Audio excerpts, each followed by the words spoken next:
What are you waiting for? What do you need permission for? I have a friend, a dear friend, whose mother was really sick recently. She was dying, and she was dying for a really long time. And my friend was visiting her every day in the hospital, taking the kids, holding her hand day after day after day. And then one day, the doctor pulled my friend aside and said, "I think your mum needs permission to go." My friend was like, "What do you mean?" And he said, "She needs permission to pass away. She needs your blessing." And my friend was so shocked by this. So she went to her mum, held her hand and said, "Mum, if you want to go now, you can. I love you. It's okay. You can go." And just like that, her mother passed away. It was such a moving, full-on emotional moment, as you can imagine. But I wasn't shocked. I wasn't surprised in the least, because I work with the elderly. I'm a podiatrist, and I hear this all the time. People often needing permission from their loved ones to pass over. And it got me thinking, if we need permission to die, where do we need permission to live? Because the truth is, we often need permission in our lives.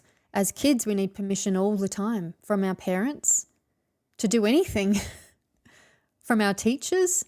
And then we get jobs, we need permission from our bosses. We get told when we can take breaks, when we can go to the bathroom, when we can eat, when we can sleep. Like, we need permission all the time. And it gets trained into us. And then we begin to live our lives like this, needing permission to rest, needing permission to have a holiday, needing permission to say no, needing permission to love ourselves, needing permission to accept ourselves, needing our own permission. I find this absolutely fascinating. My sister and I talk about this all the time because we are both really driven. We're both life coaches. We both love it so much.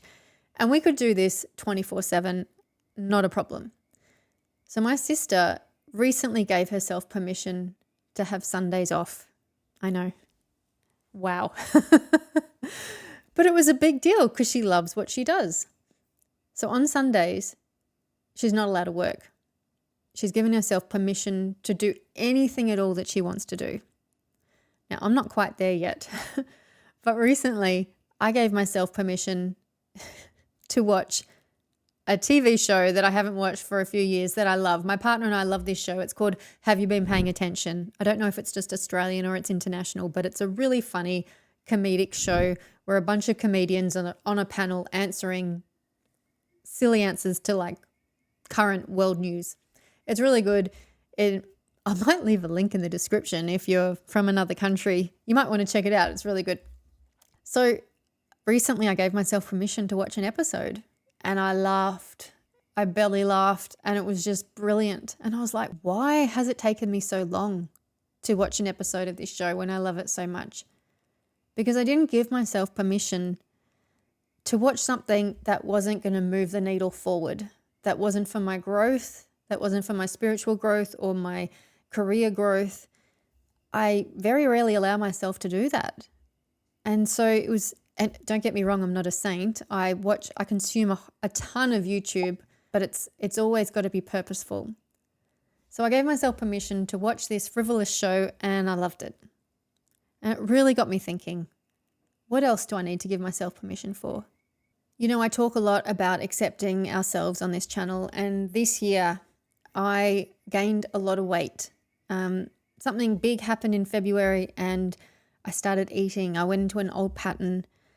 And I went unconscious and gained a good 10 kilos. And it had been bothering me. And as much as I say, I really, just love yourself, accept yourself, then I was like faced with this old wounding that had come back. And it's been interesting lately. I struggled against it for a really long time. And then I just very recently gave myself permission to be okay with the weight gain.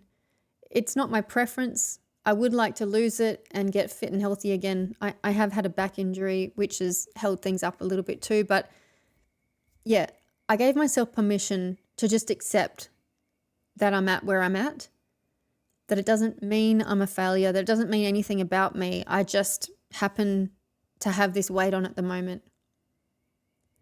And when I gave myself permission to accept that, whew, I can feel the weight coming off. Pardon the pun.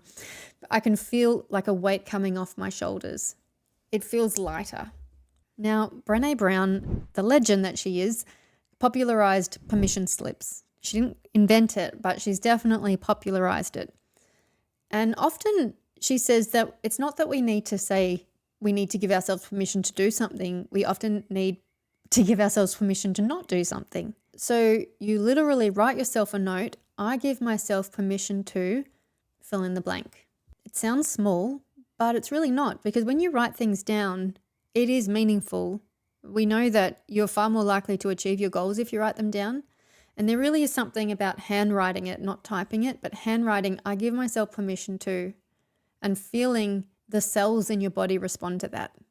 So what do you need to give yourself permission for? Maybe you need permission to love yourself a little bit more. Maybe it's to say no to something. Who knows what it is?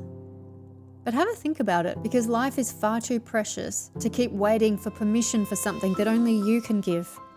If you enjoyed this video, please like, subscribe, and share. Do follow me over on Instagram. And I would love it if you would put in the comments, what are you going to give yourself permission to do or not do? And don't forget, I have one-on-one coaching available. Link is in the description to my calendar. Thanks for watching. Till next time, my friends, stay inspired. Like and subscribe.